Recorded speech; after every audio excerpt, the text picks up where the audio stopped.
Hi guys, so this is my Hardhat environment. I've mentioned that we'll be doing this part of the project in Hardhat. Typically we'd be using Remix, but now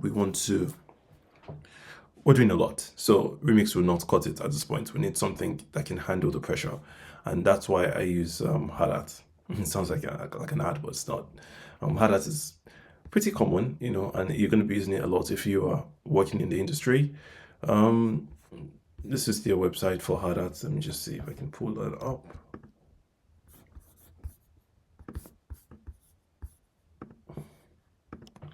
Um,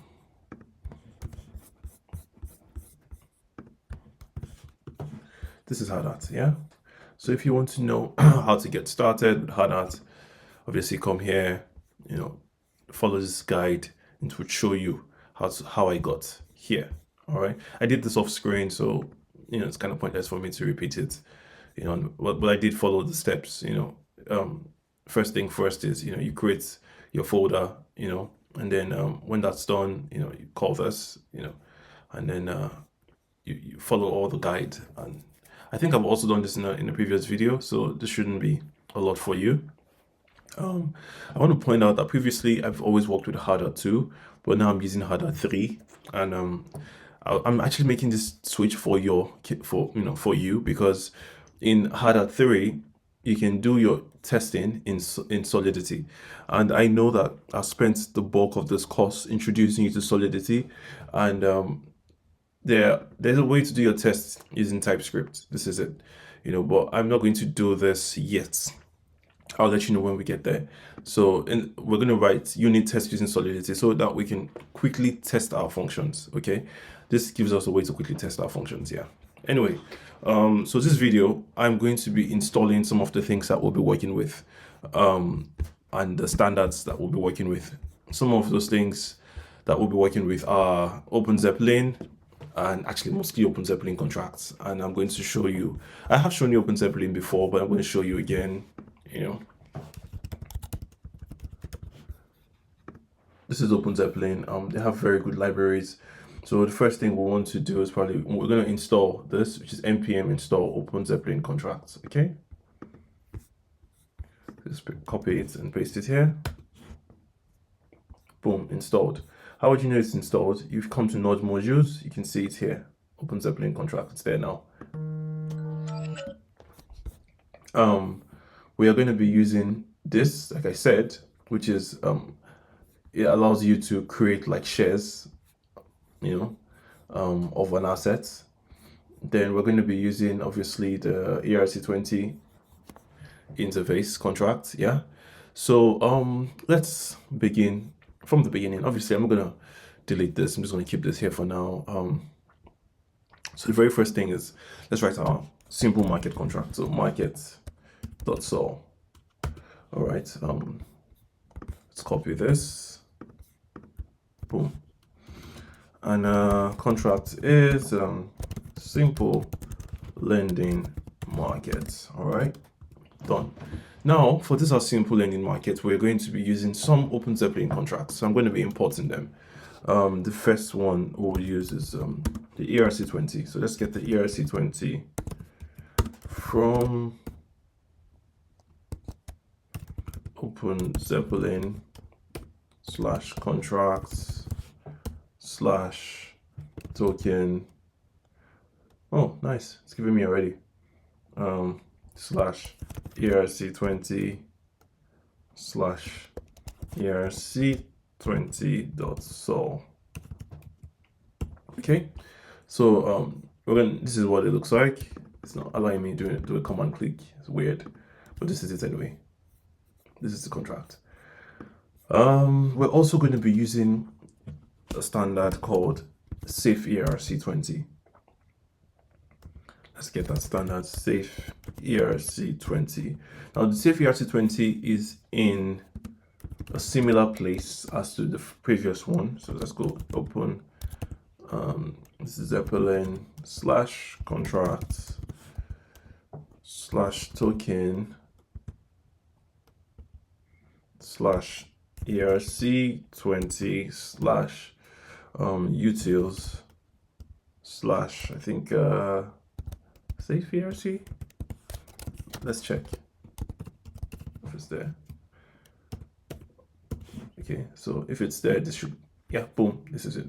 So this is a library. We're going to use libraries within this course.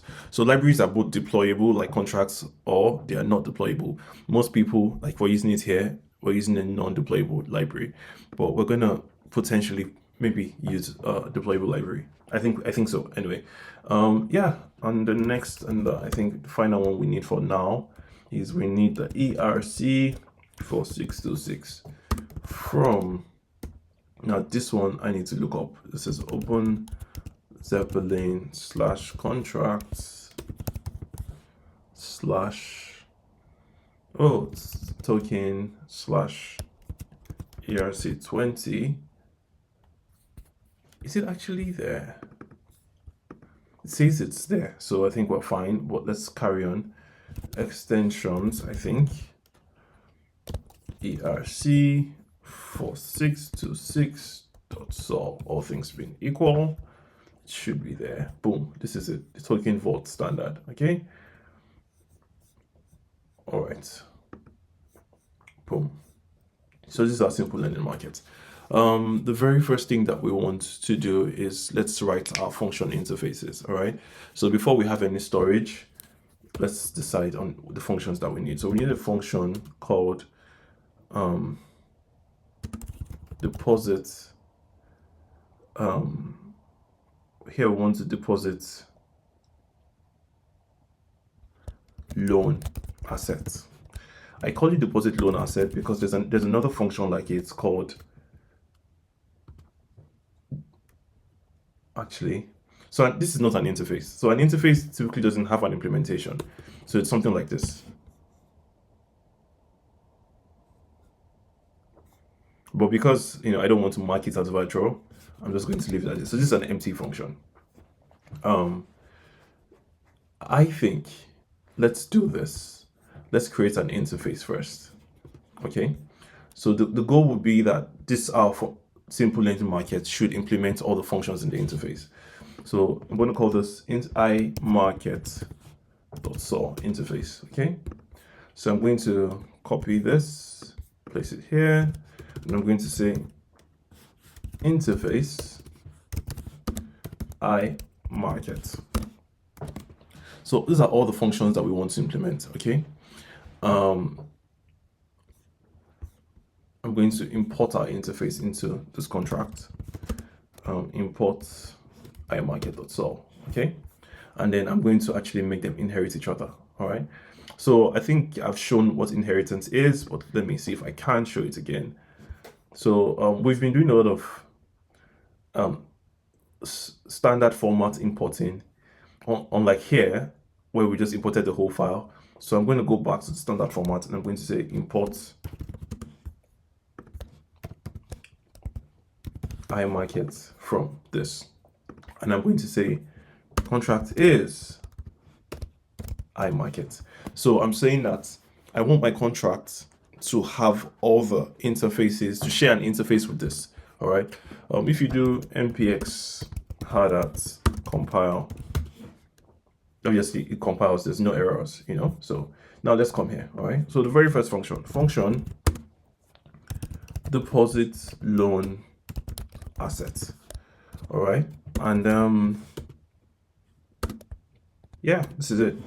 So this allows us to obviously deposit a loan asset as a lender. So when you call this function, I think one thing that you would want to have is the amounts that you're depositing. Now, if you recall let me see if I can bring up the GitHub.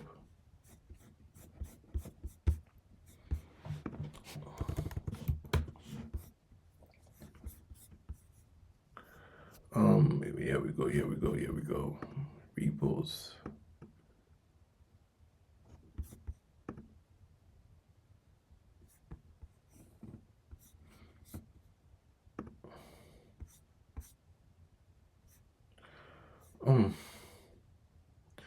It's showing in a dark format. Anyway, let's see.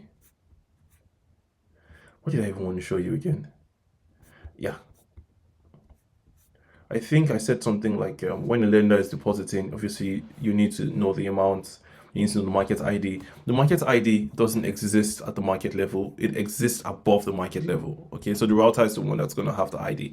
Now, this is saying, oh, yeah, simple market should be marked as abstract because it's realizing that I've created something called a deposit loan asset, but here, like this inherits this, but here it doesn't exist. Okay, so it's not going to let me compile. If I try to compile now, it's going to fail. It's going to say there's a missing implementation. So this forces us to use the implementations that we have. So I have to write a function here called function deposit loan assets, yeah? And it's external, yeah? Boom. I think that should, yeah, okay, yeah, no. It also has uint 256 amount. Okay, so let's come here, 256, yeah. Try to compiles now, okay? So obviously that's the first function. The next function would be to function. So let's write the lender's functions. This is lender. So deposits, claim,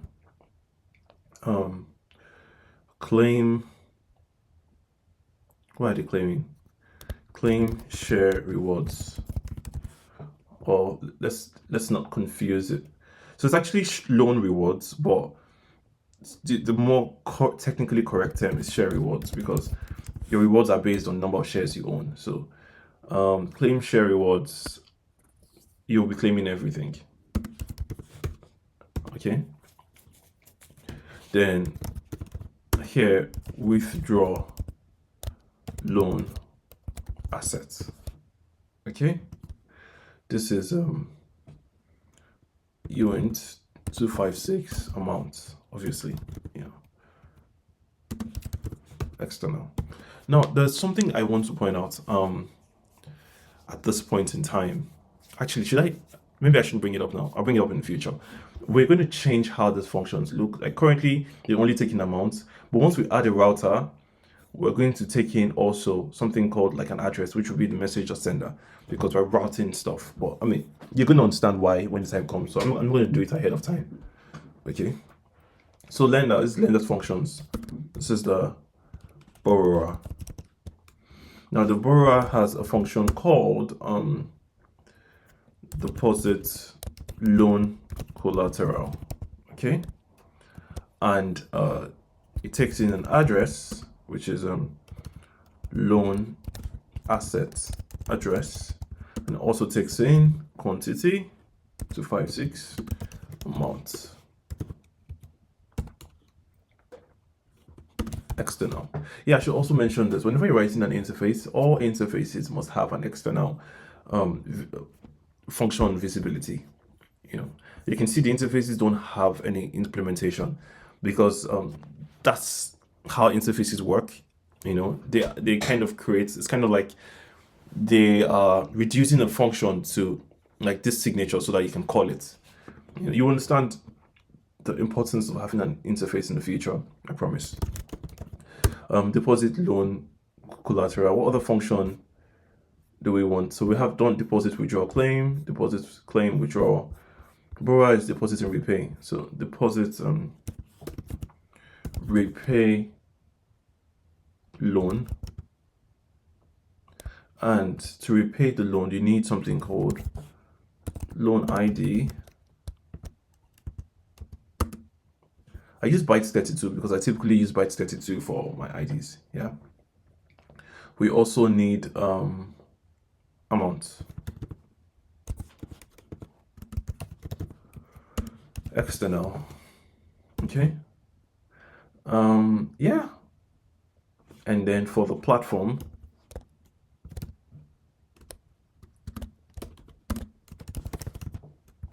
we're going to have a function called liquidate loan, and that function takes just bytes 32 loan ID external.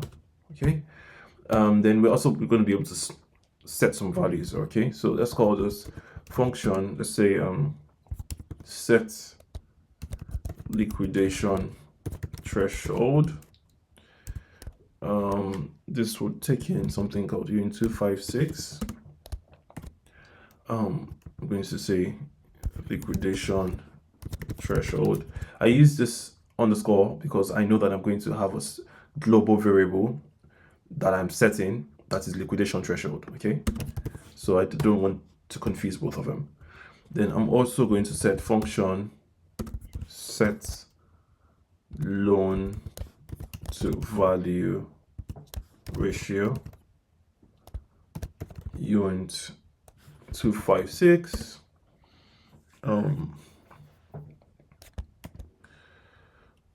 loan to value ratio external. Okay, I think for now, I think those are the two things. Liquidate loan, let me see if there's anything I'm missing. Okay, set interest rate, set reserve factor. Actually, we're going to leave those two for now. We're going to leave these.